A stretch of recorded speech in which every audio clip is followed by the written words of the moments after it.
All right. Hi, Miss. Okay, so sorry for the technical problems. No problem. I wanted to ask you, how is the application process for to study abroad at the UK? Like, did you go through UCAS, something like that, or did you apply directly through the university? Okay, for my degree, it's been applied by my brother because he was second year there. I think it's first year or second year. Second year there. We have 2 years different. My brother applied directly to the university, whereby for my master's, I went for a education fair in KL. I can't remember what Oh, education fair, but yeah. somewhere because it's way back in year 2000. Yeah. So I would say 24 years ago, 23 years ago. Yeah. I Mm. think it's an education fair somewhere in KL.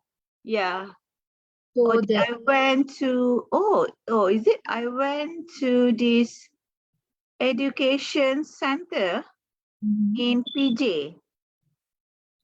Yeah, I think there are a few educational fair up Yeah. until now. No, There not are. not the fair. I think I went to the office. I think it's near the PJ Hilton's. There's first floor. So I went there for applications. Yeah. So you apply through them. Yes. I asked them that I want to study in the UK, and then at that time I say my range of because I paid myself everything, right? And then the Mhm. range of my fees that I managed to pay is this. And then they say, oh, there's a University East London UEL who offered a 2,000 wave for Malaysian and Indonesian student at that time. So Mm. yeah, it become cheap. So I just grabbed that one. Yeah. That that one is the fee for the application, right? Yeah. No, the whole fees Oh, the supposed whole to be fee. 6,000 something at that time Mhm. in 20 years back, 6,000 something per year for masters. So there's 2,000 pound wave for Malaysian and Indonesian at that time because of our currency crisis doing back. Mhm. So yeah, so it total up to 4,000, I think 4,000 pound of the fees, our Mm, yearly fees. That's quite a bargain. So I just straight away enroll. I see. So, Yeah. and you paid that by yourself, or do you have like a scholarship and so No, on? no, no, no. I'm a self-funded student all the way. Okay. Yeah. So I'm surviving. I don't have that much, so I get that fees sort out. That's why I rent a room, cheap room, around 250 pound per month, Mm. inclusive the bills. It's in zone 4, quite a bargain. And then I went to school. I went to the campus via bus, 2 bus, even though it's just nearby because it's by bus. So I have to take 2 bus to reach East London Business School in Stratford from Walthamstow. So that's how I survive in London. Yeah. Mm. I bet if you have a scholar, and I do part-time working as well in Mm. Quickstave or Somerfield. Yeah, I do a part-time in Somerfield. I'm doing part-time in McDonald nearby Harrods. Oh, First, McDonald's. yeah, Okay. first 1 or 2 weeks, but then it's quite far from Walthamstow to Brompton Road to Mhm. Harrods. I need to get out from the house around before 6, in fact, in the morning. Normally we are morning shift. So then I found a nearby in Walthamstow, there's Somerfield. So they are open for cashier, field assistant, they call it. So I grabbed that one. So that is how I survive in London. Um, yeah, my father just give me a minimum, like he will pay my room. I sort my fees already, so my allowance, my daily allowance, my dad said he don't mind to give it to me, but I think since I work with Somerfield, I can manage to what you call support myself. Yes. Mm. Okay. Um, so as a Muslim, right, is it hard to like survive in a foreign Western country there? Like in terms of maybe is there like issues like racism maybe or Islamophobe maybe? Like how do you cope with that? Okay, first thing we talk about food first. We talk about Mhm. food first. It's not. it's not that difficult in the UK. Mhm. I think, to be honest with you, half of the UK statistically is Muslim. It Mhm. says they don't come out with an official statistic. Statistic like them, they won't come out. But I think half of the population in the UK is Muslim. Taking into consideration the asylum seekers, the refugees, they are all from Syria and all the Muslim countries. So I think half of the UK are Muslim, and they know that how in fact, part of the Midland in the UK are, populations are majority Muslim. So the foods, no problem. Okay. The food you can find easily, and you can also find it like vegetarian and vegan food. Yeah. Oh, yeah, vegetarian vegan, yeah. Yeah. Okay. Vegetarian and vegan food in the UK are quite famous nowadays. They are quite very particular on that. So basically like it's easily, if you're so hungry and there's no like halal chicken or halal beef, just get that what you call vegetarian and vegan food. It's tasty, right? It's not like vegetarian and vegan that you eat here. In there, it's Mm. tasty. I love this bread and mango, this vegetarian foods, what we call Indian food, something like that. Mhm. Vegetarian is so tasty, and I eat it almost every day when I was in the UK last few months. um it's just in front of my office. So that's about food. Don't worry about food. You won't be being skinny. Don't worry. Okay. About racism, I would say I think in Malaysia also there's also racism, right? So yeah, in there, if you are colored, there is still racism in the place where, especially when you go to South England, all right, Mhm. all these Southampton, Bournemouth, Poole, uh, Brighton. There's a little bit lah, because there's lots of white people there, Mm. retired people. Okay, you come there, of course you have to behave. But in the London itself, I think everybody are international there. All right. They in London is there's no local people. London is all like people who come for work. So not so much on London, Mhm.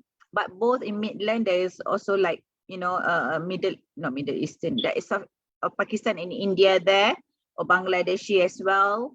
But the North England, like Scotland, yes, North England like upstairs like Blackpool and onwards, that Preston, then there will be lots of white, and Glasgow and Scotland, of course, is their area. So meaning to say that it's been a while. They know that there's a colored people there. So as long as we behave, it's good. So for Asian people, I think they are okay with Asian people. I know there's some skepticism to black people. Yeah, Mm. they are more because black people. I think black people are nice, but because of the stigma that black people are thug, gangster. So I Mhm. think the black people still been seen as, not a good person. But yeah, I think if you compare to Asian, our tan color and black people, I think black people still receive more uh, double standard. Yeah, Okay, okay. compared to Mhm. our us, the tan people.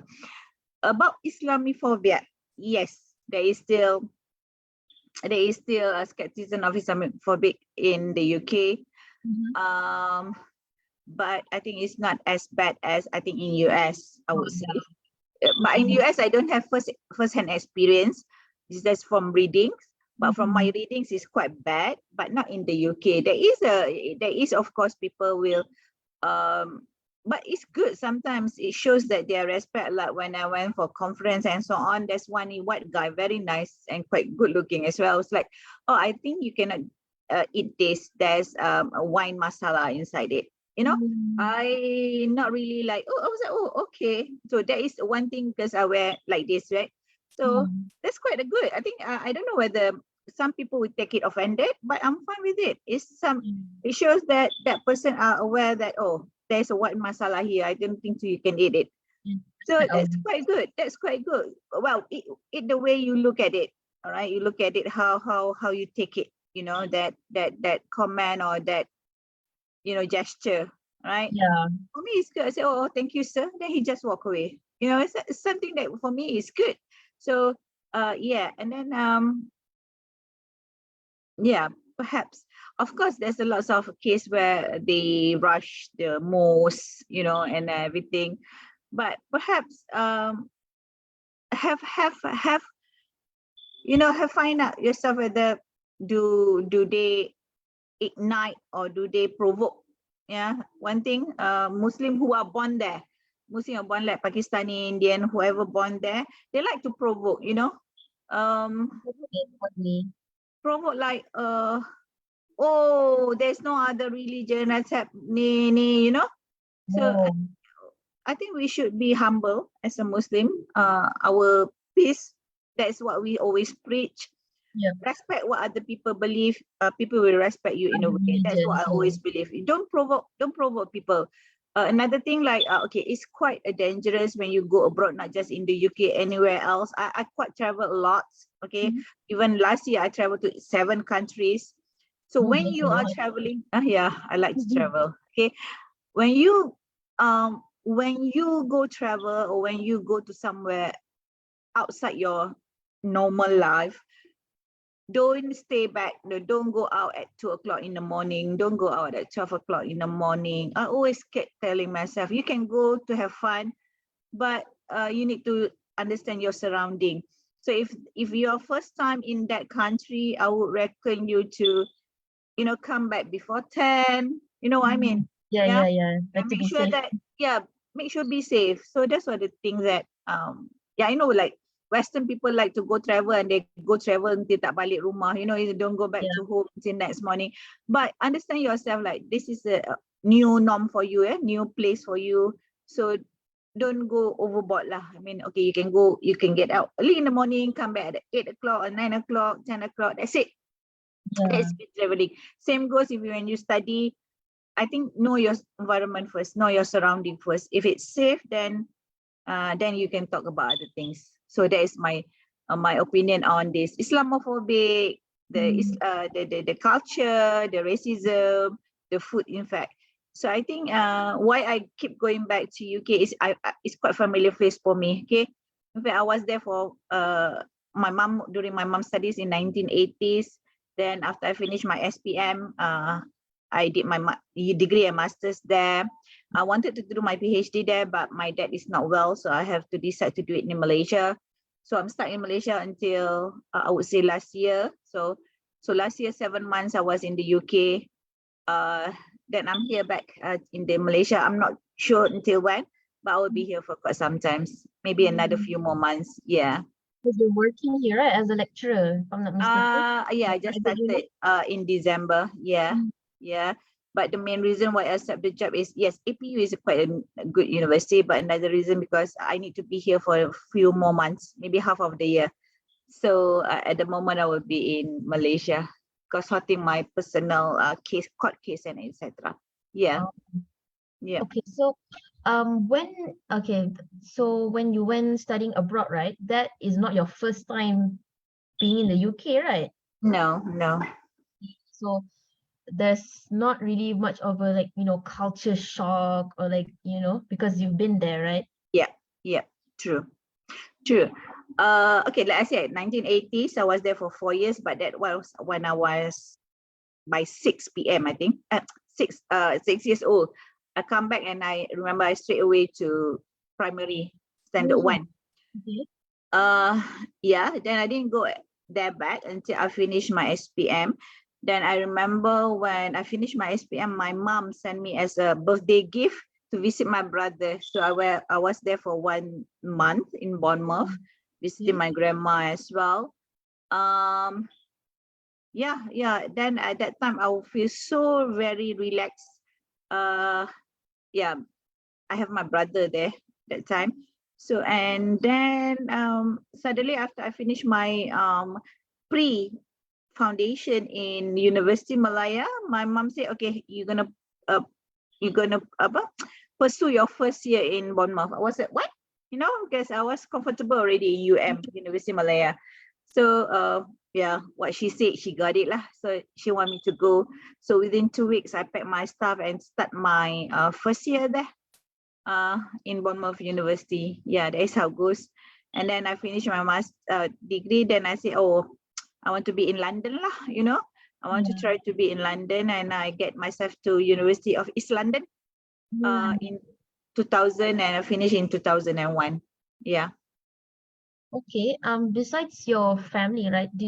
Is there a specific like a Malaysian community that you would rely on back when you were studying there? As I said, when I rented a home in Walthamstow, there's three of the Malaysian lady they are actually working there. They just finished their ACCA, I think, and they work as a trainee accountant, right? So and then they have a lot of friends. So in 2000, there's still a lot of Malaysian who working and study there. All right. Compared to now, you cannot see that many as before. At that time, also maybe Mara, JPA, Petronas send the students there quite extensively. All right. But it's been, but the number has been tremendously changed until now. Yeah. Now I cannot see that much. Most of the students there are either Mara student or private student. So there's no more other like JPA, whatever, very seldom. Or if they send also, they will not send to London, maybe other part of the UK because of the living expenses and etc. And I think the one thing that they keep increasing the allowance to this scholarship holder, right? But still, it's not enough because our inflation rate is quite high now. Yeah. And then the rental also quite high because of the energy bills. Yeah, the gas. No, gas is fine. It's just the electric bills getting high, so it's quite expensive. So I'm not sure whether I think they need to fork out their own money lah. To all these Mara student. I think especially it's not enough, even though it's been revised twice. I think for the past few years for Mara, still it's not enough. I think because of the living expenses is quite high. So whether your parents can top up or you need to work part-time, that's something that you need to ponder lah. Yeah. Or you can just change your lifestyle, like eat, cook your food and etc. Perhaps that will be helpful. Yeah.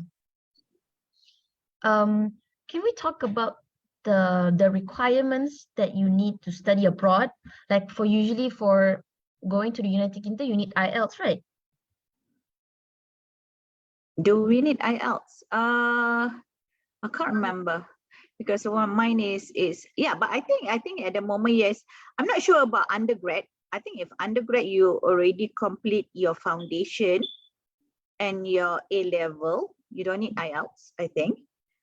But if your first degree is not the UK, I think masters and PhD, yes, definitely you need IELTS.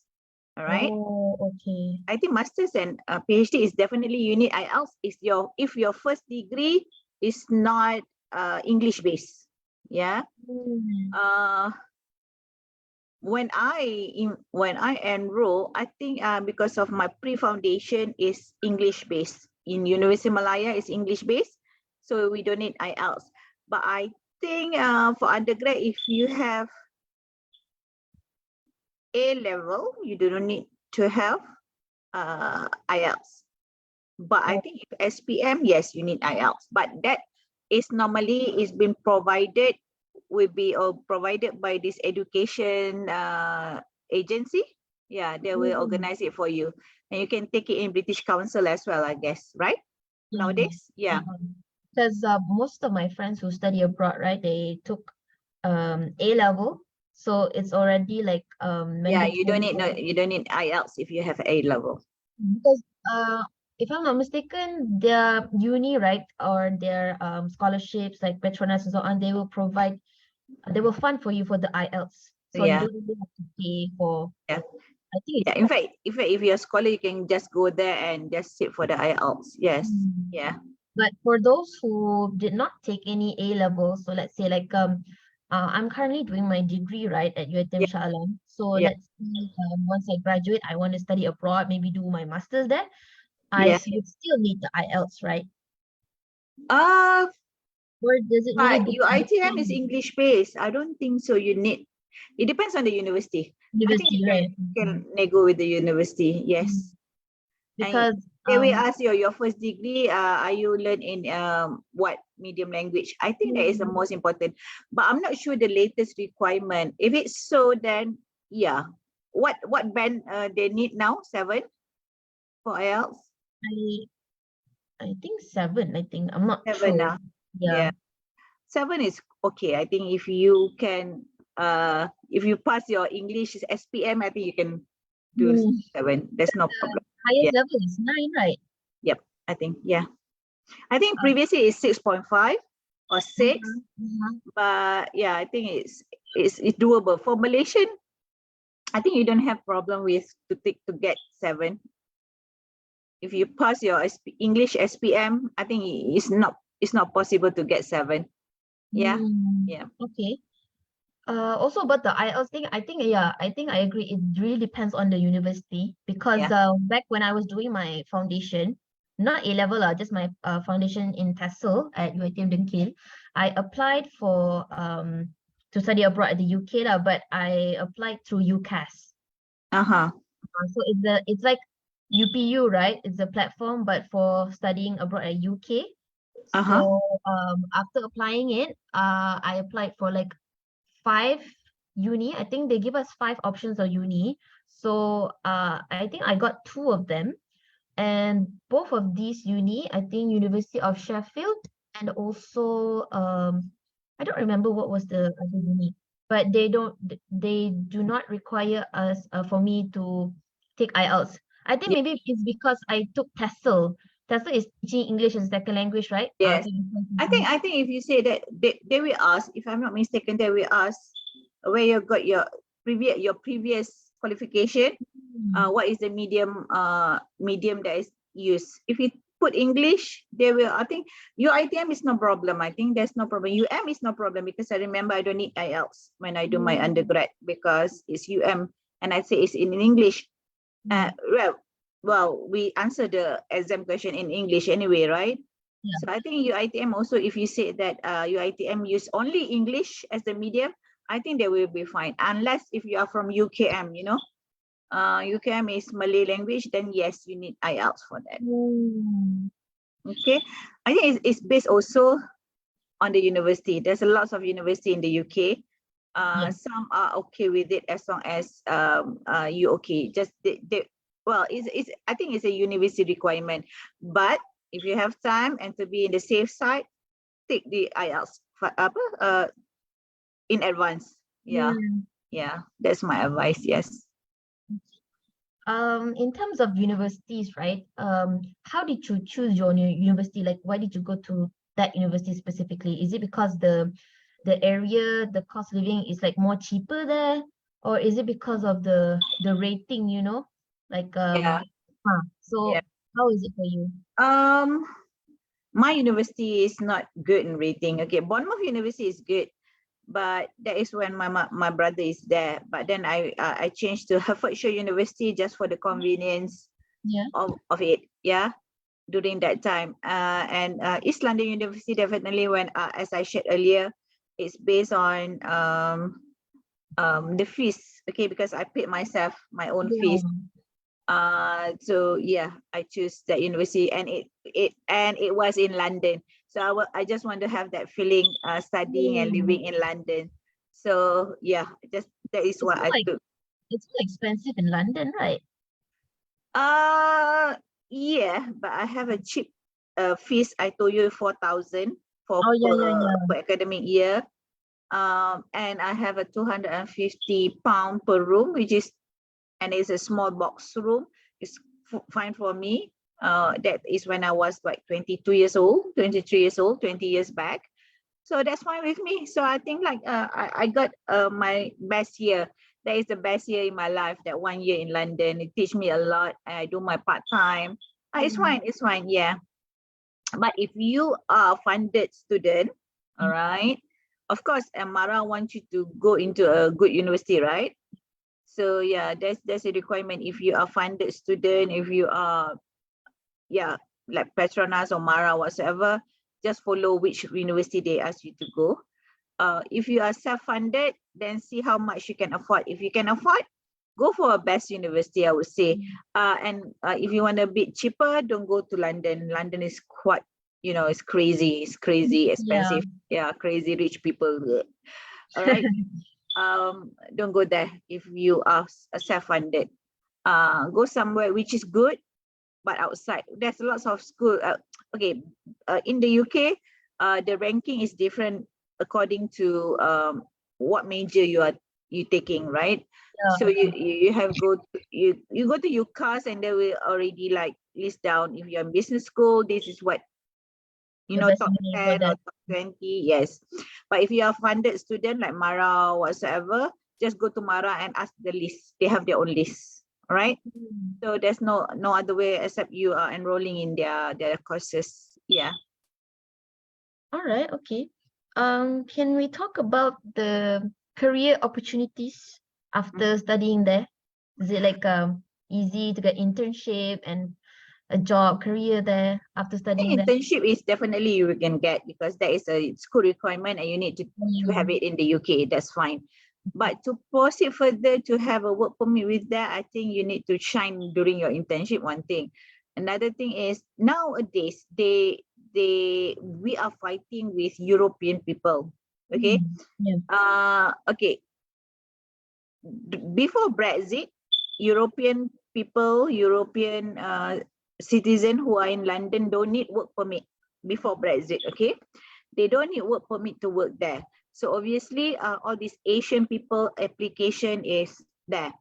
But nowadays, after the after the Brexit, all right, we are fighting with the European people for the work permit. All right. So not just us that applying for work permit, Europe people or European also ask for a work permit, request for work permit.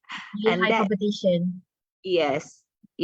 And our application normally will be dragged down. They will put it down because they need to have this existing European that already work in the UK. They need to apply more, work permit. So another documents. So it's quite a tough competition nowadays, but there's always a chance if you have a look at it. There's always a chance. It's just it takes times. You need to wait. But I think those who are there at the moment is basically a professional workers. Yeah, work in the university, work in the hospital. Yeah, I think that's the only two that I saw that just came in last few months. Yeah, if it's work in the audit firm or accounting firm or engineering firm, it's really seldom nowadays. Yeah, maybe in the hospital, the doctor, the nurses, the lecturer. That is the only thing, only Malaysian that I see just get into the UK last year. So I think the competition is quite tough. But if you are studying there, you have 3 years there, make use of that 3 years to create your establishment, to establish your position. So go and approach the company that you want to work with and etc. Don't wait until your final year to get to know other companies. Have it from beginning. Okay, create the communication earlier because for employer in the UK to give you a work permit, they need to apply an SPL, sponsorship license, SPL. So lots of guarantee letter need to be provided to UKBA, UK Border and Agency. That is the one who issue our work permit. So basically, my advice to you is don't wait until final year to establish a communication with any potential employer. Do it from your first year. Do assignments related to them. Do something that make you visible to them. Oh, this is this from Malaysia. It's this Imperial College student. So at least they know and keep like, oh, I'm doing my just assignment, small assignment like 10% also. Just include them and just told them that, oh, I'm doing this assignment. I want to include. Just let them know that you are around. So I think that will create a good make, impression, right? yes, that will make you more visible to them. Yes, yeah. Try to do that. Try to do that. Okay, so in your personal opinion, right? Yeah. Because you mentioned like we have like a really tough position, lots of competitions with the European people there, right? Yeah. So in your opinion, like how do we as Malaysians or non-European would like to stand out, so we would be more selected for the job position? That's why I said earlier. Try to do like even the small assignment. You have only like 5% assignments. Tell them that, oh, we're doing this assignment. I'm glad. I mean, I will be honored if you allow me to use your company case study, even though you can get the information from internet. Okay. Just Yeah, true. there's a lot of information that you can get in the internet for that company, but just create an email, told them, oh, uh, I just want to let you know that I'm using your case study as part of my assignments, blah blah blah. Just create that visibility between you and the potential employer. That will be actually one of the benefits. I won't say that that is the keywords. Yeah, there's lots of other things that you need to do, and you need to do a lot of, I would say, due diligence for it. So keep trying to be visible. All right, Malaysian. I would say something about Malaysian. Yeah, our English level is much better than even the local people. Yeah, they might that might English is their mother tongue, might be, right? English is mother tongue, but in the written skill, I would say Malaysian are much more comprehend, Oh, right? Much more, written skill. yeah, competent. Because I work in audit firm for a long time. I work in a shipping company for 2 years in Manchester. Trust me, the email that I get from the local people is haywire, right? In terms of grammar, in terms of vocabulary, right? So trust me, I always tell this to my student. If you think Mak Saleh is good in their English, think twice. Yes, that is their mother tongue. They speak in English every day, right? But when it comes to writing, my dearest Malaysian, you are much more better than them. Okay, I would say by far still the best method in terms of writing. Even a simple email, I can see that they are not that really competent in writing, right? So don't feel agitated because you are not a Mat Saleh, you are not a Malay, British or American, or your mother tongue is not English. But trust me, in terms of writing, I think Malaysian, especially young now generation, is much more conversed in English than when during my time 20 years ago, right? I think your English is much better than Mat Saleh. All right. So try to use that advantage to be your niche, to be your key strength. Okay. Because I think you are good in writing. I think the lacking here is Asian is pemalu, is very shy, very reserved. This is Oh, okay. something that I think is something that you can comprehend. I would say, I don't know. I think something that you can step up, Malaysian, because don't be so vulnerable. That's the words. Yeah. So the key is to have more confidence in ourselves and not Sometimes you feel can like, be more confident, but you don't want to act on it. Basically, you have to step up. That's the word. Step up. All right. I'm a Malaysian. I post a lot of. I got lots of job offered in the UK, in London, especially in financial district. It's just yeah. I choose to come back for a while to settle a few things. Maybe I go back. Well, we never know in the future. But again, you need to believe. Yeah, that is another things. But Asian, I think the lacking is the belief. But I think I can see a potential. I can see that Indian people from India, yeah, they step up.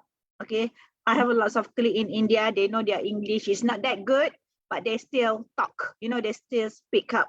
That's one thing good. All right. I work with Indian a lot, especially Indian from India who come to London to work. They are nice. They work hard for it.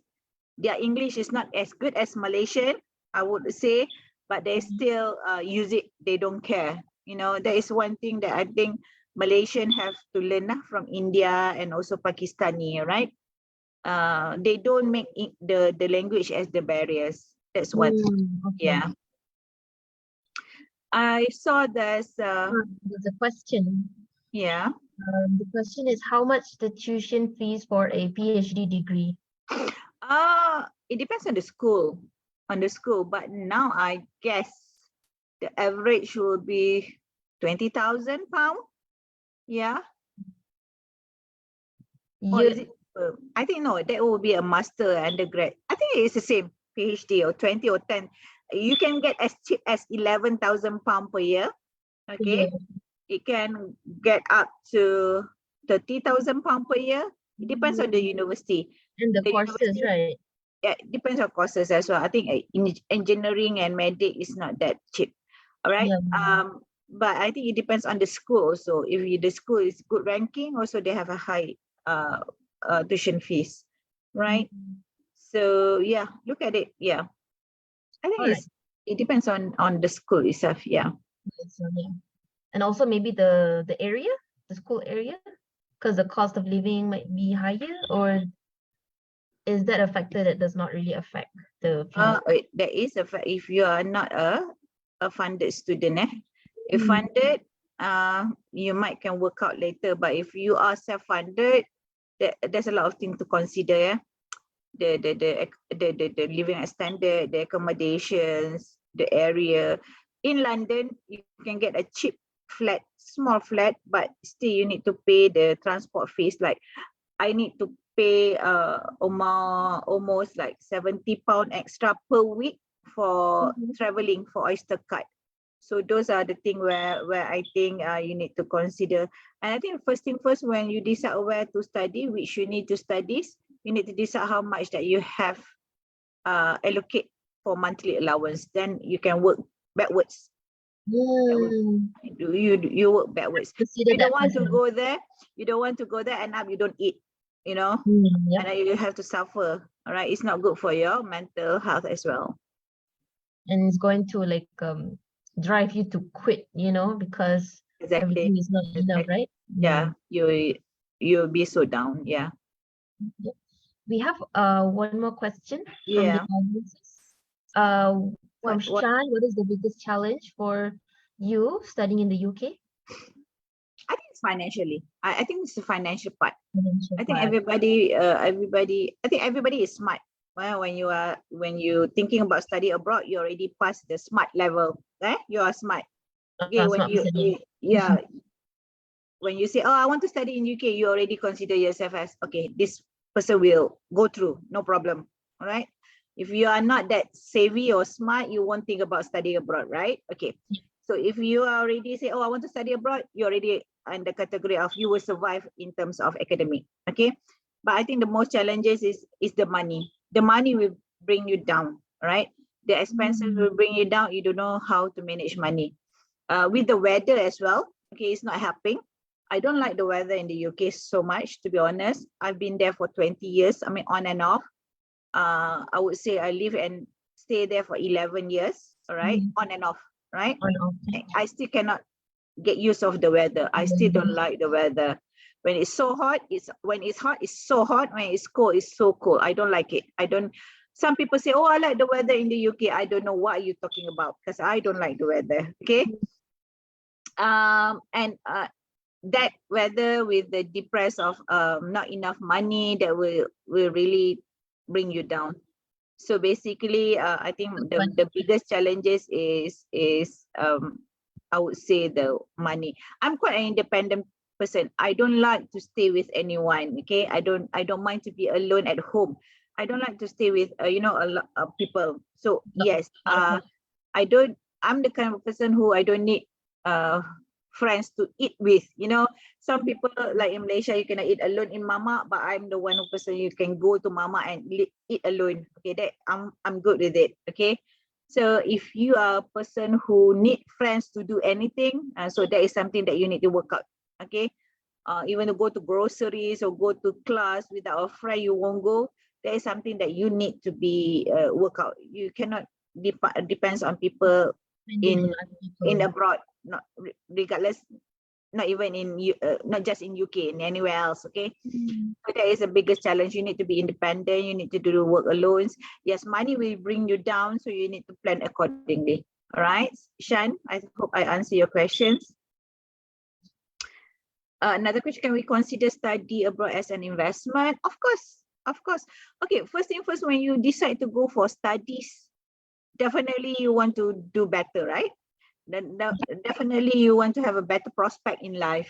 So it can be considered investment. I would say like my degree and my master's in the UK also pay a competitive advantage. It's also advantage when the current university want to apply me. Oh, you graduate from UK, my undergrad BA accounting from Hertfordshire University, and my master's in financial management in University of East London. So of course it's quite an well, when you compare to other applicants from others, right? Now my PhD in Malaysia also people still PhD in UK will give some more advantage. But then yeah, I would say this is part of the investment. Like investment also, like it's not that you are strong, but you also need to be perceived as a strong investment. So yeah, you need to come out. You can graduate degree, master and PhD from US or from UK, but if you are still pessimist, if you are still introvert, you still it is you. Okay, you already have the paper there. You need to sell your papers. Yeah, I would say that study abroad is definitely an investment. Plus point, yes, it's a plus. I have a question in terms Yeah. of the lectures, right? Is there like a specific comparison between the lectures in Malaysia, because you have studied in Malaysia before, right? Is there like a specific comparison between the lecture style in Malaysia and in the UK? I think study in Malaysia, I know we are strive to give the best, right? There's MQA who want us to comply with the module and etc. Yes. I think study in Malaysia, we study a lot. In the UK, I don't need to study. I just go to the class. During class, I understand. And before exam, I take 1 week off to study. That's enough to make me survive. In the UK, study, I don't know, this is 20 years ago. I'm not sure now. When if I ask now, maybe they say it's quite tough.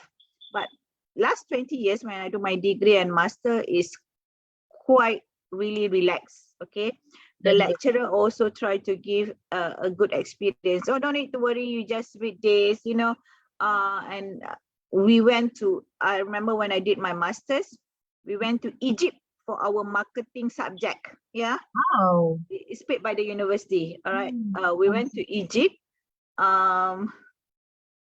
just to do this 10% of marketing presentation. That is quite another lifelong experience. I will always remember that. I remember we are discussing about the marketing 5S, if I'm not mistaken. I can't remember, but that is this, small subject, and we went to Cairo to do the whole class, right? 30 of us, I think. Yeah, we went there to do the presentation at night. Siang, all the daytime people that's traveling, we do this trip, but mostly have fun. Then half an hour before presentation, then we sit down and what to present. So yeah, this is a lifelong learning. You always remember the things happening in your life rather than in class as well. So I think the learning experience is very different. Yeah, very different, very different. In fact, yeah, but I cannot compare to my PhD in Malaysia because it's another different thing.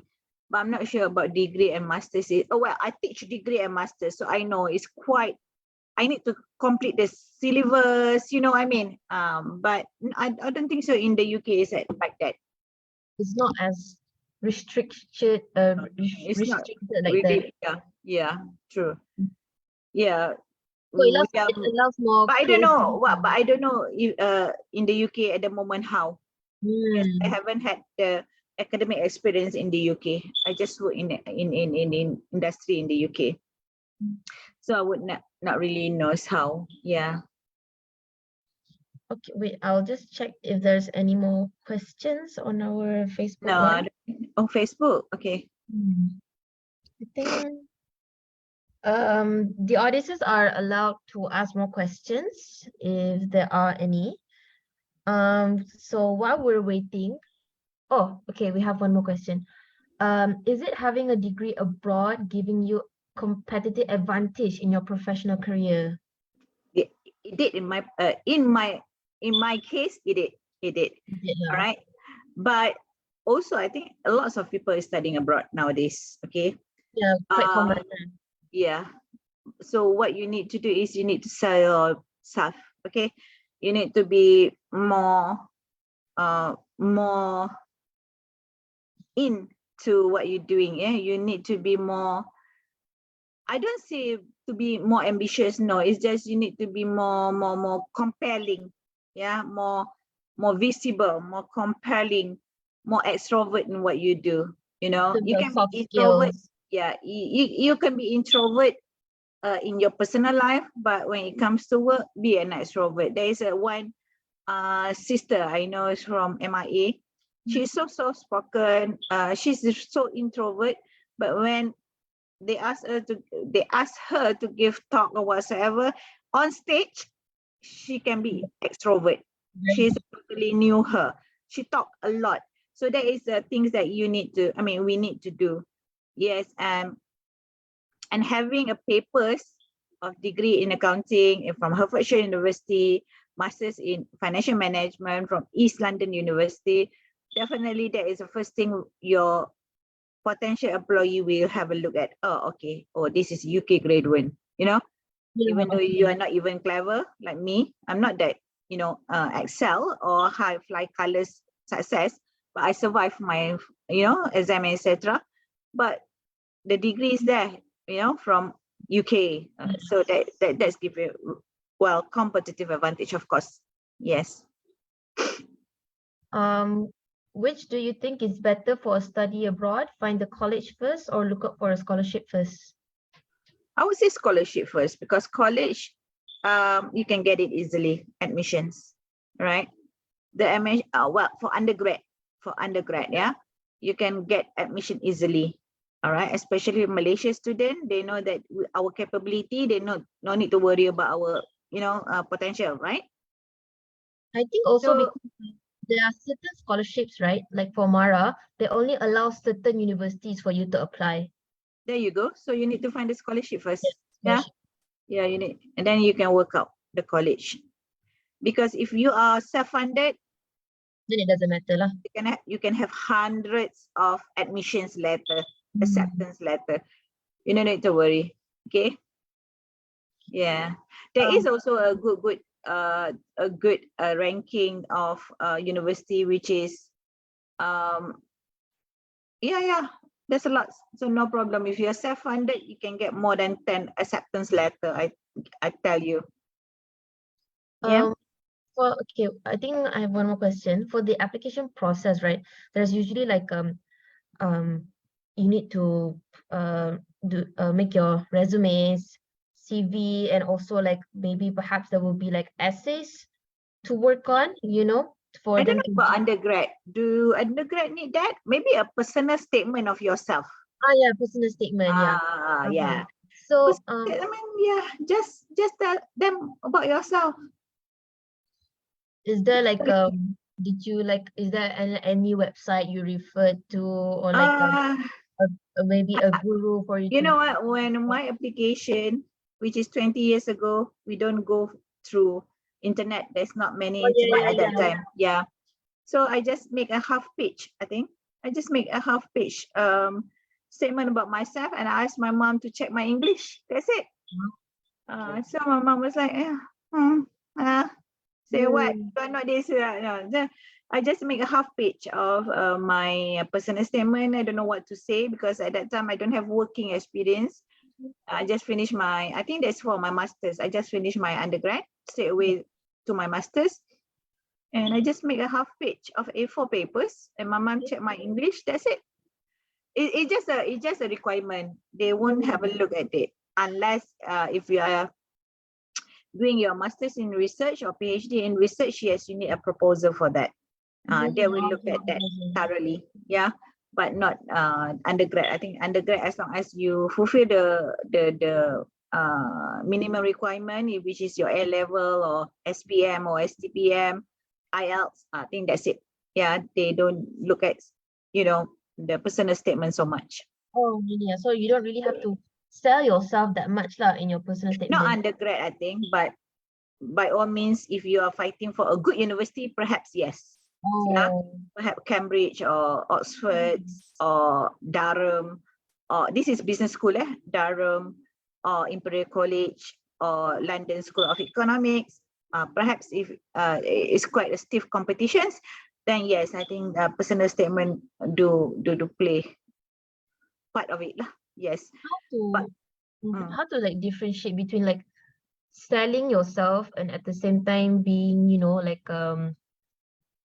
like overdoing it, you know, like some people, they're like overselling themselves, like desperately for one people to accept them, like, oh, I can do this, I can do that, I'm also the leader for this one, I also handle this one. So how to like make sure like it's there, but at the same time you stay humble, you know, so it doesn't, your writing doesn't seem too arrogant. I don't know how to answer that, because it depends on if it's a working position. I don't know if it's for enrollment to a study. I don't mind you sell yourself, yeah. But I don't mind, because if I'm the panel of evaluations, I just take it. Yeah, you can promise moon and stars, I can take it. But that is different if you are applying for work. For work, I don't like people who overselling them so much. You know what I mean? So if for studies, yeah, you can sell yourself. As an evaluator in the university, I don't mind actually. But whatever you wrote there, at least make it like reasonable, realistic. Realistic, yeah. You don't say that, oh, I will make sure I get the moon for you. There is something not realistic. So yeah, as long as you are telling about yourself, yeah, no problem. No problem. But not when you're applying for work. Why is that? Why is that? I don't like, I mean, if I'm the evaluator, just let them know your portfolio, what you have done, what you have been achieved in terms of portfolio. Then say that, okay, for works, you tell them, oh, I have helped these people. Well, extracurricular, you can put a little bit, but not overselling so much. What you can have in the portfolio of your work is just portfolio of your work. Don't do something which is, don't write something which is like, oh, I help these people, orang tua, ni. Enough of saying the bread. Well, we in the resume, we actually can look at yourself. Unless if you are applying for a researcher and so on, yes, you need to tell us how many research you have done. You know, yeah. So it's more relevant to what you're applying. That is for work, right? So, in terms of like cover letter, right? So you just have to mention the things that you've done related with the job you are applying lah. Not to mention like, oh, you've enough to say your work portfolio lah. Okay. Same goes to study. Okay, in the study, I don't mind if you are selling yourself, because you don't have any experience before that much. You know what I mean? So yes, say about yourself what you have done to community, to society. That somehow do your, I mean, plus point for you. Yes. Yeah. Okay, so to recap, because I don't think there are any questions. To recap, for the application process, you can either apply directly through the universities, or you can go through UCAS, or you can go through Education Affair, if I'm not mistaken. Education Affair, or even you go just away to education center in Malaysia. There's several education center. I think quite a number nowadays. Go to the office and just tell them. Yeah, student recruitment, they call it agency. Yeah, go to the office. They will ask your transcript and they will give you options. And then you just, and they will help you go through the process, right, for the visa and so on. Because it's because I think they will get a commission from the university if they recruit you. Yeah. I think For me, I think I use Maybachs back Yes, then. Maybachs. I think that Mm, Maybachs is the one in Petaling Jaya, right? I think so, yeah. Yeah, yeah. That And was then the agency so that helped me. a lot something lots of, yeah, you can go and apply. Mm, They cannot help you on the scholarship matters, but they will assist you. for But the what they can university. help is on the enrollment lah. They make sure that you get the offer letter, something like that. Yes. For scholarships, you have to do it on your Yeah, own. yes. They give you opinion. They will give you suggestion lah, list of. Yes. But I think you also nowadays you already know from the internet, right? Mhm. So yeah, They did offer like some scholarships that I could try, but they were not fully funded scholarships. Yeah, so they maybe I'm not sure like how many percent did they cover, or maybe just the academic fees, but in terms of accommodation and so on, you have to finance yourself lah. yeah. If you It's want, at least it's better. But to those who can afford, yeah, that's better lah. To those who cannot afford, it's something that you need to really, really plan. Okay, don't don't don't don't don't make it like, oh, you are there, then oh, suddenly you are stuck. Don't do that. Yeah, you need to plan accordingly. because it's going to affect you a lot lah in terms of money, and No, because you are especially already there. if you have 3 years terms, you don't want to jeopardize your 3 years. Yeah, yeah. Plan properly. If you need to like uh seek for loan, then seek for loan from here. Mm, Your parents need to apply personal loan. By all means, if it's have to do it, you have to do it. Like it's an advantage. It's an investment as well. But well, I don't know. Yeah, that's why I say the most challenges is the financial part in the UK. Yeah, but the experience is really, really, okay. it's really good. It's really teach me how to be more resilient now, how to be more visible now. People keep, uh, you know, they look you differently. I would say that. Yeah, All right. yeah. I think if there's no other questions, I think we have reached the end for our webinar today. Sorry, we kind of exceed. It's No already problem. 10. Yeah, You can have your breakfast after this. yes. Yeah. I need to have my office. Yeah. So All right. I Yeah. think that is all. Thank you so much, Ms. Lalua, for your time and effort in sharing your experiences. We Thank you. very much appreciate Yeah. it. Thank you for having me. Oh yes, it's our pleasure to have someone like you, very experienced. Okay, so let's keep in touch if there's anything else. Sure. And right, that's all. Thank you very much. All right. Thank you, guys. All right. Bye everyone. Bye. Thank you.